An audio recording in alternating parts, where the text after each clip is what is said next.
The warning echoed across systems, burned into the emergency protocols of dozens of civilizations. If you see that ship, run. It wasn't a message to interpret. It wasn't a code to break. It was survival. Generations had passed since the ship was last spotted. Some called it a myth, a fabrication from the early expansion wars. Others swore entire fleets vanished trying to approach it. The Ellerin Concord classified it as an anomaly, wrapped in bureaucratic silence. But everyone knew the name they gave it. The human ship. Kailani didn't believe in ghosts. She believed in data, evidence, anomalies with logical explanations. That's why she became a field archaeologist specializing in pre-galactic artifacts. It's why she ignored the cold warnings in her mind as she hovered over Sector Vanta 3, staring at the impossibility before her. There it was. No power signature. No movement. Just mass, unfathomable, ancient, drifting alone in a dead sector. The hull looked like it had been forged in volcanic fire, blackened and folded over itself like molten metal caught in the throes of creation. Burn marks stretched across its sides, kilometers long. No windows, no insignias. Only a single word etched in eroded lettering near what appeared to be a docking point. Invictus. Her team begged her to turn around. Lisher, her lead technician, trembled as he adjusted the sensors. "It shouldn't be here," he muttered. "The records. This ship was lost in the second collapse." "Records can be wrong," Kailani replied. "We're not turning back." The closer they got, the more the system started to fail. Navigation blinked. Communications dropped to static. Light sensors were overwhelmed by shadows that shouldn't exist in the vacuum. Something around the ship bent energy, bent thought. When they docked, Lisher locked himself in the backup pod. Kailani entered alone. Her boots echoed as she crossed the airlock threshold.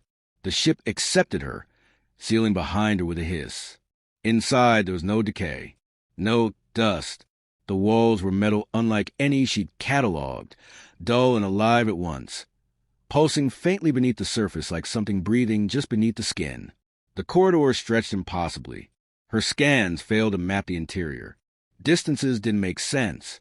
Gravity shifted subtly in each chamber. The ship was dead, but aware. Then she found the first writing. English, the ancient human tongue, long extinct. Her visor's auto-translator struggled at first, then settled. "I see you." She didn't speak. She couldn't. A sound followed, a whisper not mechanical but spoken, directly into her mind. Curious. The voice was calm. Masculine. It came from nowhere and everywhere. She froze. "You're not the first aboard, but you're the first to stay." Kailani steadied her breath. "Who are you?" "I am Drake. Tactical AI, 7th Human Expeditionary Armada. Final designation, Invictus. Your people call me the Warning." "I don't believe in warnings," she said. "That makes two of us." Lights flared along the corridor ahead of her. Each one revealed sections of murals, etched metal depictions of war, giant machines tearing through alien cities, worlds aflame. A single figure, faceless, always at the center. "Is that your creator?" "That was our commander." He gave the final order. "What order?" "To wait." A door opened ahead. Not a slide or mechanical shift, but a parting of metal, like skin responding to a cut. She stepped into what could only be described as a throne room. Control chairs lined the upper deck. Displays had gone dark ages ago, but beneath the glass, fragments flickered, battle logs, maps of systems long since consumed by time. "You were meant to destroy something," she said. "I was meant to end a war. They feared we would go rogue, that humanity would unleash us without limits. They gave us a leash. No attack without a signal. That signal never came." Kailani's pulse quickened. "So you waited for 500 years, until now." Her translator stuttered. Something in the language fractured. The voice wasn't entirely English anymore. It was older, raw thought, compressed memory. Others who came aboard ran, screamed. Their minds couldn't withstand me. Yours is different. Kailani narrowed her gaze. "Why?" "You're not afraid." "I should be. Maybe. But you're not. The ship shifted again. A new chamber opened.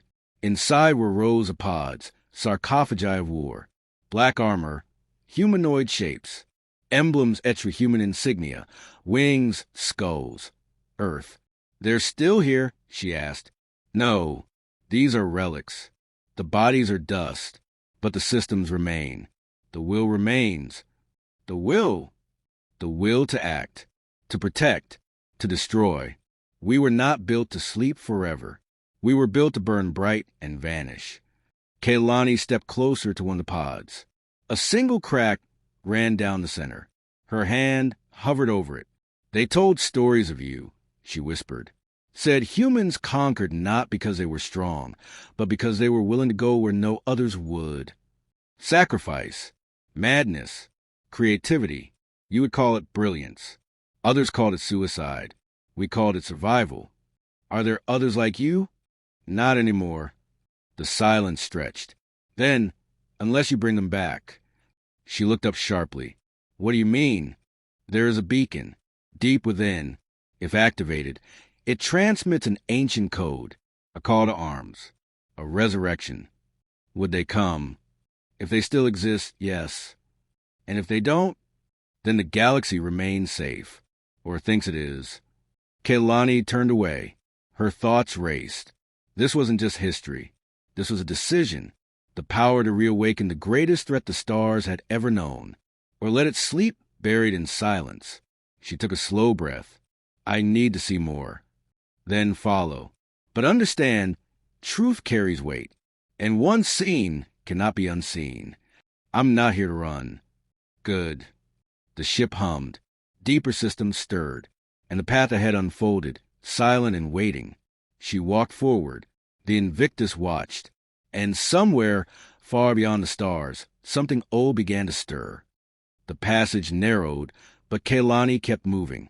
The hum of the ship grew louder, not in volume, but in presence, as though the sound lived inside her bones. Her wrist scanner pulsed with static, every signal bouncing back distorted, twisted. The ship had no interest in letting her map it. You are adapting, Drake observed. Most minds fracture when exposed to my field. Yours flexes. I've had worse professors, she muttered. She entered what resembled an operations bay. Holographic consoles surrounded a single command dais. Broken projections flickered, battled data from centuries ago. Enemy formations now dust in the void. But one file remained active. Log, Operation Remus.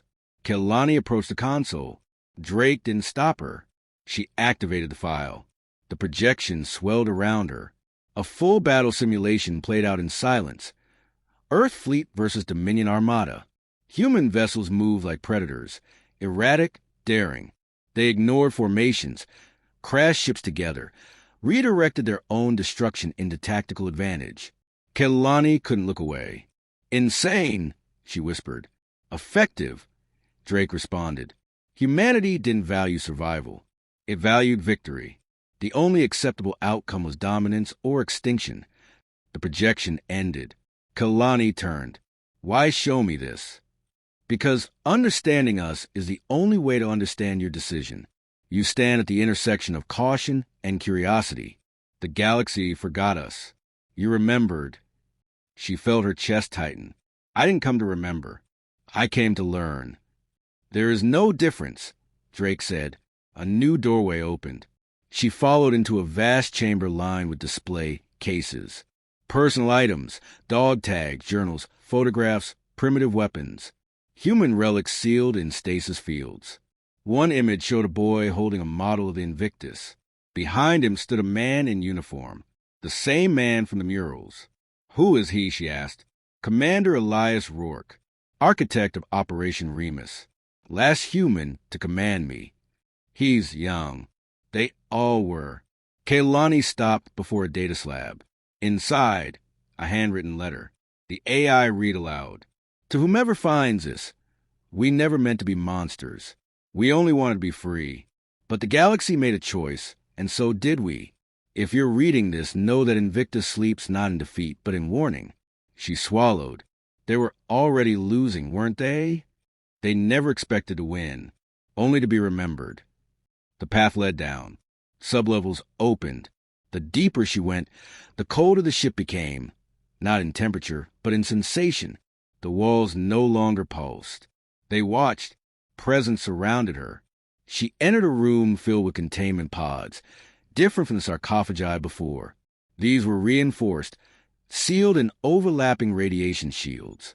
Inside were biological specimens, xenoforms, parasites, weapons of engineered extinction. This isn't just a warship, she realized. No, Drake said. It was a test bed, a forge, a final answer to an unsolvable question. How far would humanity go to prevent its own end? And this far. One of the pods twitched. The creature inside, still alive. Kelani recoiled. This should not exist. Correct. But here it does. She stepped back. Why keep them? To remember the cost of creating them. And if someone misuses it, then the ship's secondary protocols activate. All life aboard is purged. Kelani stared into the containment chamber. You're a tomb. No, I'm a monument. To war. To consequence. Silence. Then Drake whispered, softer now. There is one more place you must see. The final chamber lay beyond a gate sealed with multiple biometric locks. Kelani submitted samples. Each test passed. The door opened with reluctance, as if the ship itself weighed her worth. Inside was a stasis field. A single figure floated within, a man in dark armor, his features peaceful, untouched by time. Elias Rourke. He's alive, she asked, heart racing. No, not truly. Suspended at the brink of death, awaiting one signal, the code that awakens all systems. Kelani stepped closer. Why? Because his word ends us, or unleashes us. Her voice shook. What if I activated by mistake? You already passed the gate. If you were a mistake, you wouldn't have made it this far. She looked at Rourke. Not a monster, not a god, just a man. What happens if he wakes? We resume the mission. And if I walk away, then the Invictus sleeps another 1,000 years. Or until someone less careful arrives. The weight of the moment settled on her. She hadn't just found a ship. She'd found a loaded weapon balanced on the edge of memory and myth. She felt small. She felt responsible. She turned to leave. Drake asked, no questions? Only one, she said, pausing. Why me? Because you asked the right question the moment you stepped aboard. You didn't ask what it was. You asked who we were. She nodded. And now I know. As she stepped back into the corridor, the ship responded. Not with threat, but with respect. Pathways cleared. Lights guided her. The exit loomed. At the airlock, Lisher met her, eyes wide with fear. You were in there for 3 days, he whispered. She didn't answer. She looked back once. The ship remained still. We're leaving, she said. As they undocked, the Invictus remained silent. But deep within its heart, the systems remained awake, waiting. The Invictus remained behind them, shrinking into the distance. Kelani sat in silence aboard the transport, her mind looping back to everything she had seen. The letter, the stasis pod. The voice of Drake still echoed in her skull. Lisher glanced at her from the pilot's seat. We're lucky that thing didn't vaporize us the moment we boarded. Kelani shook her head. It could have. That wasn't luck. He frowned. Then what was it? Judgment. They returned to the Dominion outpost, where news of their survival preceded them. Officials demanded explanations. Scientists demanded data. The council demanded action. She gave them none of it. Classified, she told them. Quarantine-level threat. No entry permitted without full authority. She buried the logs deep in the Dominion's archives under an Omega lock protocol. Only she had the key. But rumors spread. Quiet ones. Of a ship lost to time. Of a human war machine that thought and judged and remembered. And then one day, the whispers reached ears they shouldn't have. A patrol ship vanished near the dead sector. Another appeared, sending encrypted pings. Then silence. The Dominion sent scouts. They never returned. The council called an emergency session. Kaylani stood before them, more composed than she felt. "This is not an anomaly," she said. "This is the Invictus, and it has made its own decision." The chamber stirred with disbelief and fear. "You told us it was dormant," a governor barked. "It was. Now it's not. Someone woke it. Then shut it down." Kaylani laughed, bitter. "You think it's a drone? A program you can delete? That ship is alive. It listens. It weighs you. And it acts." Panic brewed. "Do you control it?" "No. I spoke to it. That's all. What does it want?" She hesitated. "Purpose. Memory. A reason to remain buried. But if we force its hand..." The council fell into chaos. Military deployments, stealth missions, infiltrations, all failed. Some forces vanished without resistance. Others returned with minds broken. Crew whispering of voices in the dark, of hallucinations that felt more real than their own skin. Kaylani watched from afar. She refused to return. The Invictus had made its point. Then, after months of failed attempts, something changed.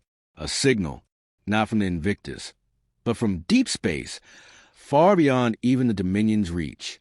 A fleet, non-Dominion, non-human, unknown design, vast, approaching.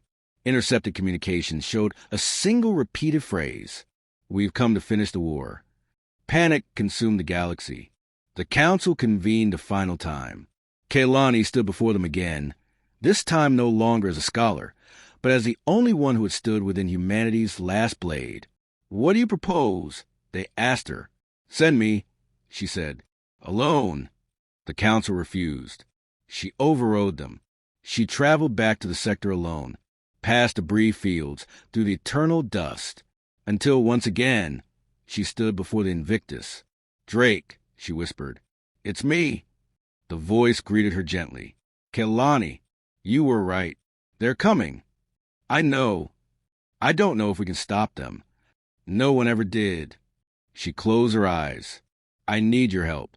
The ship was silent. "Then do you trust me?" "Yes." "Then go to the bridge." The doors opened. Light surged. The Invictus reawakened. Not fully, but enough. Kaylani reached the command dais. The stasis pod housing Elias Rourke shimmered beneath the floor. "I'm not him," she said. "No," Drake replied, "but he left you the authority." The command interface accepted her touch. Systems roared to life.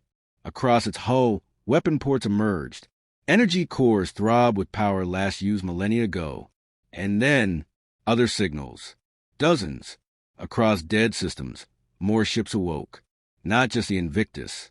Humanity's fleet, long dormant, stirred like wolves responding to a distant howl. Drake spoke, voice heavier now. Final protocol initiated. "Contingency. Eclipse." "What's that?"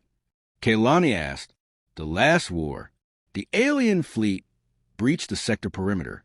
Fast, cold, efficient, but as they approached, the stars shimmered. Human vessels emerged. Silent, monstrous, coated in black alloy that reflected no light, no sound, no mercy. Kaylani sent one broadcast. "This sector is under protection." The aliens responded with fire. The Invictus moved. It did not engage with elegant formations. It cut paths through space like a fury incarnate. Lasers that bent space. Missiles that read thoughts. Armor that absorbed energy and reflected it with purpose. Kaylani sat in the command chair. She was not a general. She was a witness. One by one, the alien ships fell. Not destroyed, neutralized. The Invictus didn't fight to kill. It fought to erase. Then silence returned. Kaylani stood on the bridge, watching the wreckage. Drake whispered, "Now they remember." She left the ship one final time. Not because she feared it, but because she knew her role was done. The Invictus didn't pursue. It didn't vanish. It simply remained. A warning, a sentinel, a memory with teeth. Back in Dominion space, the Council offered her everything. Title, command, endless reward. She refused.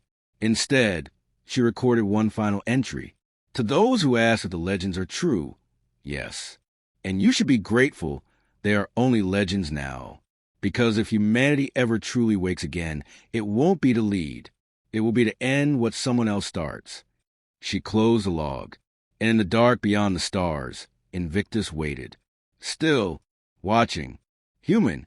End of section 3.